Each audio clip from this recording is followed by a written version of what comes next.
Hello students, आज हम बात करने जा रहे हैं न्यूमेरिकल मेथड में जो हमारा अगला मेथड है वो है रेगुलर फॉर्सिंग मेथड। आज सबसे पहले हम रेगुलर फॉर्सिंग मेथड को स्टार्ट करेंगे, उससे पहले हम इसका कन्वर्जेंस के बारे में डिस्कस करेंगे। जैसे कि हमने प्रीवियस मेथड जो थे हमारे bisection method, iteration method, Newton Raphson method, उनके हमने कन्वर्जेंस चेक करे थे। इसी तरीके से हम आज अपना जो नेक्स्ट मेथड है हमारा रेगुलर फॉर्सिंग मेथड, हम इसका कन्वर्जेंस तो आइए डिस्कस करते हैं कन्वर्जेंस के बारे में। Regular forcing method fx is equal to 0 भी आप इक्वेशन, ठीक है। तो यहां पर भी हमारी fx इक्वल टू 0 जो है इसको हम एज अ इक्वेशन कंसीडर करेंगे। Let alpha be exact root of fx equal to 0, यानी कि जो हमारी इक्वेशन है fx इक्वल टू 0 उसका जो एग्जैक्ट रूट होगा वह हमारा क्या होगा, उसका एग्जैक्ट रूट अल्फा क्या होगा, हमारा उसका एग्जैक्ट रूट स्टूडेंट्स अल्फा, ठीक। तो हम ये कह सकते हैं जब fx इक्वल टू 0 हुए हमारा एग्जैक्ट रूट अल्फा है तो हमारा f अल्फा भी 0 होगा, तो हमारा f अल्फा भी 0 होगा। x and b differ from alpha by a small quantity en इसका क्या है स्टूडेंट्स, ये एरर, ये क्या स्टूडेंट ये एरर। तो x n इसका जो होगा एप्रोक्सीमेशन जो होगा हमारा वह हमारा डिफर होगा अल्फा पर, वह हमारा डिफर होगा अल्फा पर। क्यों? With a small quantity of error, यानी कि उसमें से मैंने जैसे बताया आपको कि हमारा en पर आया 2.15 और en प्लस 1 पर आया 2.15, ठीक है, 1415। तो इनके बीच में स्मॉल क्वांटिटी का एरर है, उसको हमें फाइंड आउट करना होगा, ठीक। तो हमारी यहाँ इक्वेशन में हो जाती है student xn alpha plus en, xn यानी कि हमारा xn स्टेप पर होगा तो क्या होगा, exact root plus error, small error, ठीक। अब हम बात करें xn प्लस 1 की, यानी नेक्स्ट अप्रोक्सीमेशन की। नेक्स्ट अप्रोक्सीमेशन हमारा क्या होगा student, alpha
alpha plus en plus en f bracket में alpha plus en plus 1 then minus en plus 1 f alpha plus en upon f alpha plus en plus 1 minus f alpha plus en। यानी कि इस equation को जब हम simplify करेंगे तो हमारे पास यह टर्म निकलकर आपको मिल जाएगी। अब हम बात करते हैं स्टूडेंट्स, अब हम इस टर्म में अल्फा प्लस en प्लस 2, ठीक है, इस बार हम दोनों टर्म में से अल्फा कॉमन ले लेंगे। तो जब हम कॉमन लेंगे तो हम देखेंगे यहां पर alpha plus en plus 2 is equal to alpha plus en f alpha en plus 1 minus en plus 1 f alpha plus en upon f alpha en plus 1 minus f alpha plus en। ठीक है, तो आप देख रहे हो दोनों को उधर हमारा अल्फा अपॉन बराबर, तो इस तरीके से हमारा अल्फा से अल्फा कैंसिल हो जाएगा। अब जिस तरीके से हमने न्यूटन रेफरेंस मेथड में टेलर मेथड का यूज करके उसको एक्सपेंड किया था, सेम एज यहां पर भी हम टेलर मेथड की हेल्प से इस फार्मूले को जो हमारे प्राप्त हुआ है हम उसको एक्सपेंड करके अपने कन्वर्जेंस को निकालेंगे। तो हम यहां पर एक्सपेंड के बाय टेलर्स और टेलर्स थ्योरम की हेल्प से हम यहां पर उसको एक्सपेंड करेंगे। तो student one by one terms को करेंगे, पहले इस टर्म को करेंगे, फिर इस टर्म को, फिर इस टर्म को, फिर इस टर्म को। ठीक, तो जब हम टेलर थ्योरम को एक्सपेंड करते हैं तो en plus 2 en f alpha plus en plus 1 f dash alpha plus en plus 1 square upon factorial 2 f double dash alpha plus en plus 1 का cube upon 3 plus f double dash alpha plus dot dot dot, ठीक है, minus en plus 1 f alpha plus en f dash alpha plus en square upon 2 f double dash alpha plus en cube upon 3 factorial plus f double dash alpha. ठीक है, ये हमें numerator मिल रहा है। हम बात करते हैं डिनोमिनेटर की। डिनोमिनेटर क्या हमारा f alpha plus en plus 1 f dash alpha plus en plus 1 का square upon factorial 2 f double dash alpha plus en plus 1 का cube upon factorial 3 f double dash alpha plus dot dot dot. ठीक है, अब ये solve कर लिया, अब ये सॉल्व करेंगे। ठीक है, यानी कि minus f dash alpha plus en f dash alpha plus en square upon 2 का factorial f double dash alpha plus en का क्यूब अपॉन 3 का factorial f double dash alpha. ठीक है, अब हमें टेलर्स थ्योरम की हेल्प से एक्सपेंड करके पढ़ेंगे प्राप्त हुआ। अब हमने क्या करना है स्टूडेंट, हम यहां पर कुछ कंडीशन है हमारे पास, जो कंडीशन हम यहां पर अप्लाई करेंगे, यानी कि f अल्फा इक्वल टू हम यहां पर 0 को पढ़ देंगे और negative high power of en square en cube en की पावर 4, यानी कि en से ज्यादा पावर होगी, यानी कि स्क्वायर क्यूब और पावर 4 उनको हम नेग्लेक्ट कर देंगे और f अल्फा की जगह 0 को पढ़ देंगे। तो स्टूडेंट्स जो हमने ये प्राप्त हुआ है, इसमें जहां जहां हमारा f अल्फा होगा वहां 0 लिख दीजिए और जहां जहां पर स्टूडेंट हमारा en स्क्वायर en क्यूब और en की पावर 4 है वहां नेग्लेक्ट कर दीजिए। ठीक है, तो हमें जब नेग्लेक्ट कर देंगे तो हमें क्या मिलेगा, en plus 1 f dash alpha plus en plus 1 का square upon 2 f double dash alpha minus en plus 1 en f dash alpha minus en plus 1 en square upon 2 f double dash alpha. ठीक है, अब upon en plus 1 f dash alpha plus en square upon 2 का factorial plus f double dash alpha minus en f dash alpha minus en square upon 2 f double dash alpha. ठीक है, अब आप देख रहे हैं यहां पर en प्लस 1 देन ये टर्म हमारी कैंसिल हो जाएगी, ये टर्म हमारी कैंसिल हो जाएगी। ठीक है, अब हम इसको इस तरीके से लिख देंगे en plus 1 f dash alpha upon 2 en plus 1 minus en। ठीक है, अब इन दोनों टर्म में से हमारा हमें en और en plus 1 f double dash alpha upon 2 common लेंगे। ठीक है, तो हमारे पास क्या बचा en plus 1 minus en plus 1 minus en।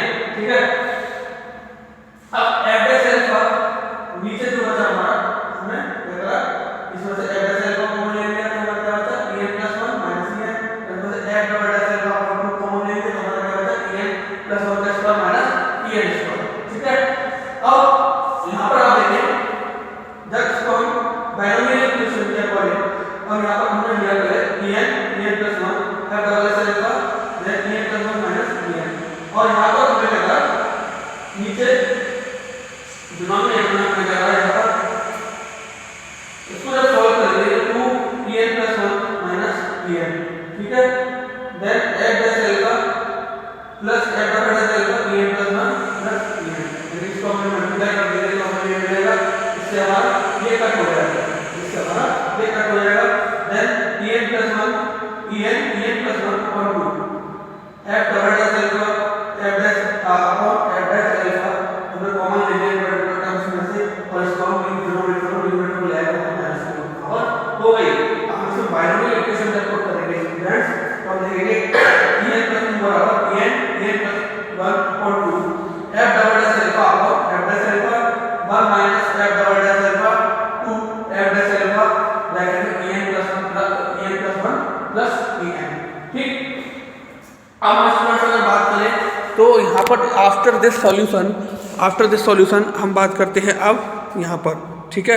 तो en + 2 जो होगा हमारा वह हमारा नियरली इक्वल होगा en + 1 के into f double dash alpha upon 2 f dash alpha के, ठीक है। अब हम इसको क्या है en + 2 को जो हमारे पास en + 1 है और बाकी 2 f double dash alpha upon 2 f dash alpha जो है इसको हम m मान लेते हैं, इसको हम m मान लेते हैं और इसको इक्वेशन 2 मान लेते हैं। अब हम जानते हैं स्टूडेंट्स कि जो रेट ऑफ कन्वर्जेंस है वो हमें जो फाइंड आउट करना है वह है e की power n + 1 is equal to en की पावर k, ठीक है। अब हम जब इसको कैलकुलेट करेंगे en की वैल्यू निकालेंगे तो हमारे पास क्या निकल के आएगी en + 1 अपॉन a, ठीक है, की पावर 1 अपॉन k, ठीक है। अब en + 2 निकालेंगे तो हमारा क्या आएगा en की पावर k + 1, ठीक है। अब इक्वेशन 2 से अगर हम बात करें स्टूडेंट तो हम वहाँ पर जो हमारे पास en + 2 की वैल्यू थी वो उसको हम पुट कर देंगे, तो en + 1 is equal to en + 1 की पावर k, ठीक है। अब हम यहाँ पर जब en + 1 k की पावर को निकालेंगे तो हमारे पास क्या आएगा en + 1 upon k upon en + 1, ठीक है। अब यहाँ पर आप स्टूडेंट कह रहे होंगे ये कैसा आ गया, तो यहाँ पर हमने en की वैल्यू को रखा है, यहाँ पर हमने en की वैल्यू को पुट करा है। सो इस तरीके से हम इसको कैलकुलेट करेंगे तो हमें क्या मिलेगा ma - 1 अपॉन k ma की पावर -1 अपॉन k en + 1 की power 1 upon k + 1 equal to en की पावर k + 1, ठीक है। अब हम यहाँ पर केवल पावर को कंपेयर करेंगे तो 1 upon k + k is equal to k, ठीक है। यानी कि इसको हम इस तरीके से भी लिख सकते हैं k² is equal to k + 1 और k² - k - 1 is equal to 0। अब इसको हम श्रीधराचार्य रूल लगाएंगे, k इज इक्वल टू बराबर 1 + 4 अपॉन 2 और हम k को कैलकुलेट करेंगे तो हमारा k निकल के जो आएगा वह आएगा 1.618। यही हमारा रेट ऑफ कन्वर्जेंस होगा न्यूटन रैप्सन मेथड का। सो स्टूडेंट आई होप आज का जो लेक्चर है वह आप लोगों के अच्छे से समझ में आया होगा। सो आज के लिए thank you very much, have a nice day.